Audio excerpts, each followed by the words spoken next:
साल में आपने देखा आरएसएस वही चाहती है, वही उसका एजेंडा है जो मोदी जी कर रहे हैं। मोदी जी आरएसएस के मुखौटा हैं और जो कभी इस मंदिर गए कभी उस मंदिर गए, इधर का पैसा इधर किया इधर का पैसा इधर किया, सिर्फ पाखंडवाद।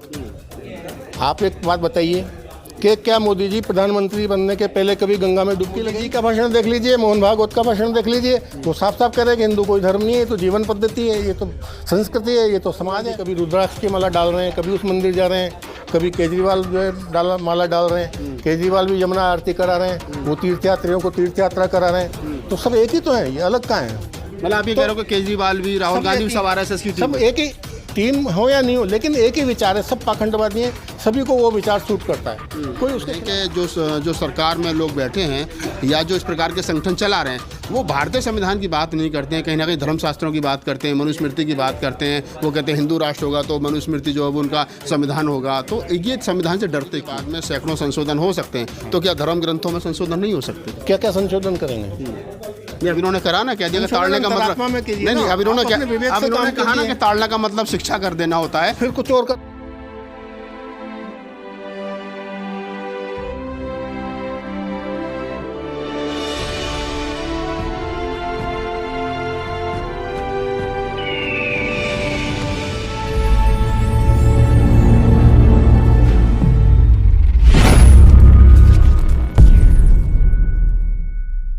नमस्कार दोस्तों, मैं राहुल नागपाल और आप देख रहे हैं हमारा यूट्यूब चैनल बोल 85। देश में जब एक मांग बड़े जोर शोर से चल रही हो कि भारत को हिंदू राष्ट्र बनाना है और सरकार की सह पर तमाम संगठन जो है वो उसको हवा देने का काम कर रहे हो, और ऐसे में अगर हिंदू राष्ट्र वर्सेस अखंड भारत को लेकर के चर्चा हो, और उसमें हमारे साथ जो खड़े हैं देवनंदन जी हैं, राजस्थान से चल कर के आए हैं। आज उन्होंने एक सवाल खड़ा किया है कि हिंदू राष्ट्र या अखंड भारत होगा तो कैसा होगा, हिंदू राष्ट्र होगा तो कैसा होगा।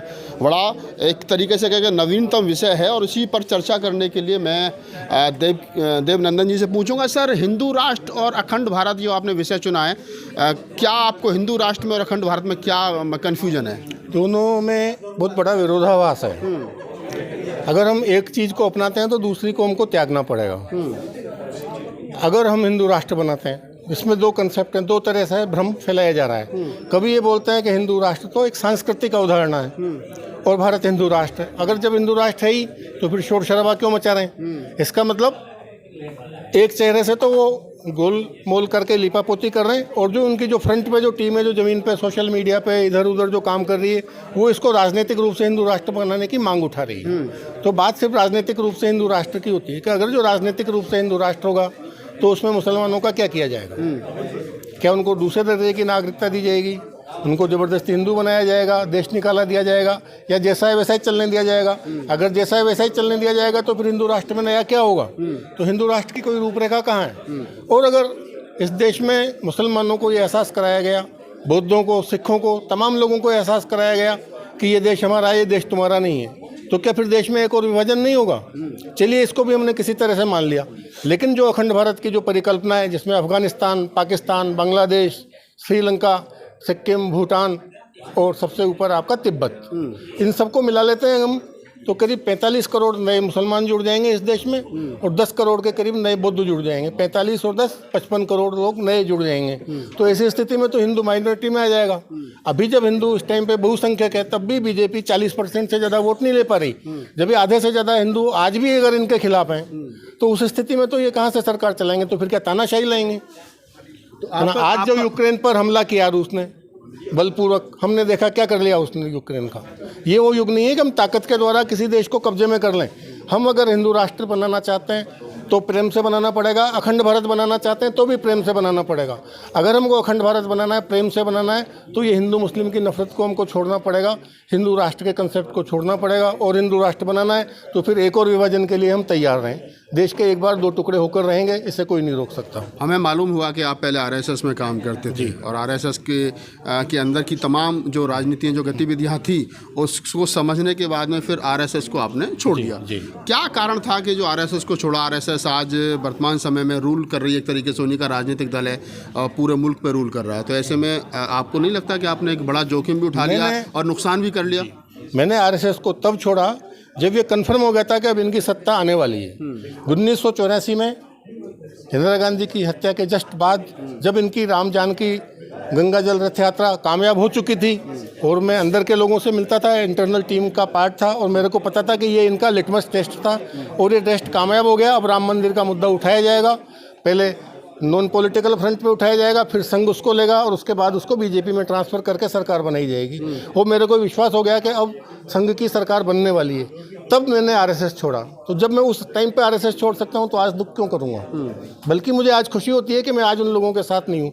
इन 8 सालों में जो इनके कारनामे हम देखते हैं तो मेरे को एक तसल्ली है कि कहीं मैं ईश्वर से मेरा सामना होगा तो मेरी आंखें नीची नहीं होंगी, मैं किसी गलत लोगों के साथ नहीं हूँ। आखिरकार आरएसएस चाहती क्या है? अब सरकार भी हो गई है, उन्होंने 370 वाला काम भी हो गया है, राम मंदिर भी बन गया है।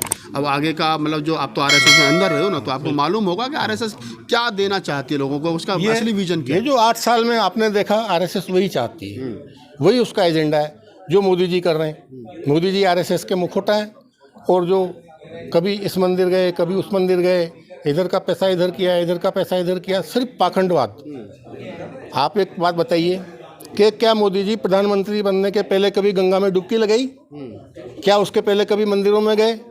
मंदिर में जाना बुरा नहीं है, सबकी अपनी अपनी आस्था है, लेकिन एक झूठा दिखावा करना, धार्मिक न होते हुए धर्म का दिखावा करना, यही पाखंडवाद है। आप ये कह रहे हैं कि राजनीति में धर्म का इस्तेमाल नहीं होना चाहिए? ये तो बहुत बाद की बात है। पहली बात ये संघ के लोग धार्मिक हैं ही नहीं, इनका धर्म से कोई लेना देना नहीं है। बल्कि सर वो कह रहे हैं कि हिंदू धर्म उनके कंधों पर टिका है, आरएसएस के कारण टिका है, आरएसएस की शाखाओं में हिंदू धर्म को बताया जा रहा है, सिखाया जा रहा है, और आप कह रहे हो कि आरएसएस के लोग जो है वो धार्मिक है ही नहीं। आप मोदी जी का भाषण देख लीजिए, मोहन भागवत का भाषण देख लीजिए, वो साफ साफ कह रहे हैं कि हिंदू कोई धर्म नहीं है, ये तो जीवन पद्धति है, ये तो संस्कृति है, ये तो समाज है। कहीं आरएसएस को ये तो नहीं लग गया कि मोदी जी आरएसएस से ज़्यादा मजबूत हो गए इसलिए इस प्रकार की स्टेटमेंट देनी पड़ रही है उनको? ऐसा कभी संभव नहीं है। आरएसएस के मुखौटे हैं, आरएसएस के अंदर जो रहे उनको पता है कि बीजेपी आरएसएस की सिर्फ एक कठपुतली है, इससे ज़्यादा कुछ नहीं है। मोदी जी कठपुतली भी नहीं है, वो सिर्फ एक मुखौटा है। जिस दिन संघ के काम के नहीं रहेंगे मुखौटा बदल दिया जाएगा। इसलिए हमारी लड़ाई मोदी जी से कोई लड़ाई नहीं, हमारी लड़ाई आप ये कह रहे हैं बीजेपी से नहीं, हमारी लड़ाई विचारों से है। आपकी लड़ाई व्यवस्था से है? व्यवस्था से और विचारों से। जो आरएसएस अपना विचार मुल्क पे बीजेपी के जरिए राजनीतिक रूप से थोप रही है, वो कभी हिंदू राष्ट्र की बात कर रही है, और आज जिसको हिंदू राष्ट्र का है भी पता नहीं है वो भी घर से हाथ में फावड़ा लेकर के और गणासा लेकर के निकल लेता है कि हिंदू खतरे में, हिंदू राष्ट्र बनाना है। तो ऐसे युवाओं को, क्योंकि आप आरएसएस में अंदर रहे हो और अंदर की टीम की, और अब आप आरएसएस की राजनीति को बेहतर तरीके से समझते हो, तो ऐसे नवयुवकों को कैसे बचाया जा सकता है? देखिए, ईश्वर ने सबको एक अंतरात्मा दी है जो सही और गलत का फैसला करती है। आज सिर्फ एक पक्ष उनके सामने है, वो संघ का मुखौटा उन्होंने देखा है, उन्होंने संघ का असली चेहरा नहीं देखा। लेकिन सौभाग्य से पिछले 8 साल में संघ ने लोगों को अपना असली चेहरा दिखा दिया है। तो जब लोगों को ढंग से समझाया जाएगा तो उनको जरूर समझ में आएगा। आखिर आ क्यों नहीं रहा लोगों की समझ में? अभी भी मुसलमानों के प्रति नफरत, बौद्धों के प्रति नफरत, अम्बेडकर के प्रति नफरत, और ये जिस प्रकार से चल रहा है देश के अंदर, तो लग नहीं रहा गलत दिशा में युवक जो संघ के विचार के खिलाफ कोई आ कहाँ रहा है? आप देखिए जितनी भी पार्टियां हैं ना, आप पॉलिटिकल मान लीजिए, राहुल गांधी कभी रुद्राक्ष की माला डाल रहे हैं, कभी उस मंदिर जा रहे हैं, कभी केजरीवाल जो है माला डाल रहे हैं, केजरीवाल भी यमुना आरती करा रहे हैं, वो तीर्थयात्रियों को तीर्थ यात्रा करा रहे हैं। तो सब एक ही तो है, ये अलग कहाँ है? मतलब आप ये कह रहे हो कि केजरीवाल भी, राहुल गांधी भी सब आरएसएस की टीम, सब एक ही टीम हो या नहीं हो, लेकिन एक ही विचार है, सब पाखंडवादी हैं, सभी को वो विचार सूट करता है, कोई उसके खिलाफ तो खड़ा ही नहीं। अच्छा, एक बात और बताइए, जब भारतीय संविधान का प्रियम्बल, भारतीय संविधान का आर्टिकल 51A ये कहता हो कि स्टेट की जिम्मेदारी है कि वो लोगों में वैज्ञानिक चेतना पैदा करे, और ऐसे में सरकार जो है वो प्रधानमंत्री से लेकर के राष्ट्रपति और तमाम मुख्यमंत्री जाकर के बाबाओं के चरणों में लेट जाते हों, तो ऐसे में लगता है कि संविधान का जो आर्टिकल 51A है वो कहीं ना कहीं अपने आप में काम कर रहा है। हमारे संविधान में सबसे बड़ी कमजोरी क्या रह गई कि संविधान अपने आप की रक्षा नहीं कर पा रहा है।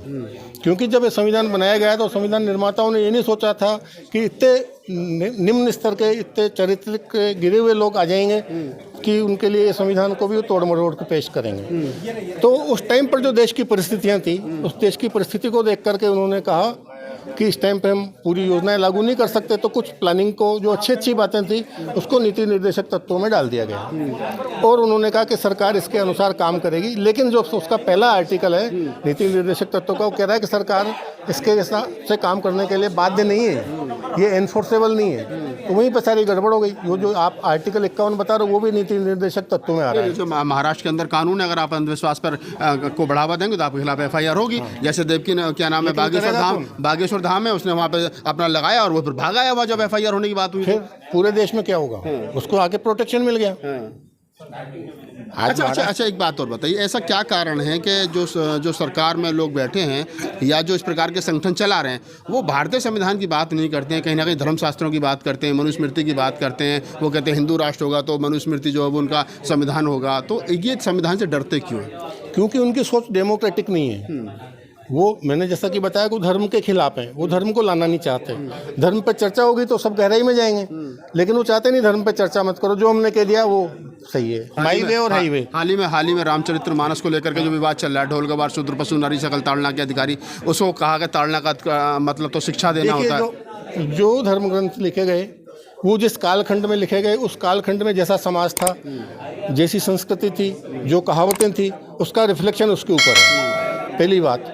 दूसरी बात, अगर हम इस पर्टिकुलर इस वाली चौपाई की बात करें तो ये रामायण में किसी राम का, कृष्ण का, लक्ष्मण का या परशुराम का या शिव का या तुलसीदास का स्टेटमेंट नहीं है, ये एक सागर जाति के राजा का स्टेटमेंट है। तो वो ऑथेंटिक ही नहीं है, उस पर तो चर्चा करना ही बेकार है। नहीं, आप मतलब किसी अधिकृत व्यक्ति ने तो नहीं कहा ही, लेकिन लिखा। जैसे एक बात और कही, आजकल जोरों शोर पर है, खास बात ये है कि ये धर्म ग्रंथ क्यों लिखे गए। जब संस्कृत लुप्त हो गई तो उस ज्ञान को आम आदमी की भाषा में कैसे पहुंचाया जाए, यही काम महात्मा बुद्ध ने किया, यही काम महावीर जैन ने किया, यही काम तुलसीदास ने, उसको अवधी भाषा में लिख दिया, एक कहानी के माध्यम से ज्ञान दे दिया। तो तथ्य इस बात का है कि वो क्या संदेश दे रहा है। एक सवाल ये हम किसी बात को समझाते हैं, अलग अलग उदाहरण देकर समझाते हैं। एक सवाल ये भी आता है कि जब लगभग 600 वर्ष पहले तुलसीदास ने ये रामायण लिखी तो मुगलों का काल था। तो मुगलों के खिलाफ तो एक लाइन भी पूरी रामायण में कहीं नहीं लिखी गई, लेकिन जो इसी देश की महिलाएं थीं, इसी देश के शूद्र थे, उन्हीं के खिलाफ जहर उगला गया। नहीं, ये जो चौपाई है, ये चौपाई तो है ही नहीं ऑथेंटिक, ये तो किसी अलग आदमी का स्टेटमेंट है। जैसे किसी फिल्म में विलेन का स्टेटमेंट है, उसको आप आदर्श लिखी तो तुलसीदास नहीं है ना सर, राइटर तो वही है ना। वो तो कथानक है ना, वो तो एक डायलॉग लिख रहा है ना, एक डायलॉग राइटर है, उसने सागर का डायलॉग लिख दिया कि सागर ने ये कहा। नंबर दो बात कि हम किसी भी चीज़ से चिपके क्यों, हम अपनी अंतरात्मा से फैसला करें क्या सही है क्या गलत है। अगर भारतीय संविधान में आज़ादी के बाद में सैकड़ों संशोधन हो सकते हैं तो क्या धर्म ग्रंथों में संशोधन नहीं हो सकते? क्या क्या संशोधन करेंगे? नहीं, अभी उन्होंने करा ना, कह दिया ताड़ने का मतलब नहीं, अभी उन्होंने कहा ना कि ताड़ना का मतलब शिक्षा कर देना होता है, फिर कुछ और कर देंगे। तो क्या बिना उसमें विवाद में क्यों उलझा जाए? नहीं, क्या बिना राइटर्स की परमिशन के किसी कोई संशोधन किया जा सकता? किया जा सकता। वो तो जो लिख कर चले गए तुलसीदास, चले गए, बात खत्म हुई। चलिए, तो आप देवनंदन जी थे, राजस्थान से आए हैं, RSS में लंबे समय तक कार्यरत रहे हैं, अभी अपना संगठन है, राजनीतिक पार्टियाँ चला रहे हैं। विचार बड़े अच्छे थे और हमने भी जो कोशिश की कि वर्तमान समय में मानवता और संविधान, जो संविधान हमें समता मैत्री करुणा का पाठ पढ़ाता है, सबको बराबरी का हक देता है, उस दौर में एक धर्म में एक रंग की बात की जा रही हो तो ऐसे में देवनंदन जैसे लोगों की जिम्मेदारी बढ़ जाती है कि वो भारत में संविधान को और लोकतंत्र को मजबूत करने के लिए अपनी आवाज़ जो है बुलंद करते हैं। अगर आपको हमारा वीडियो अच्छा लगे तो लाइक कीजिए, शेयर कीजिए, कमेंट्स कीजिए, नए हो तो हमें सब्सक्राइब कीजिए।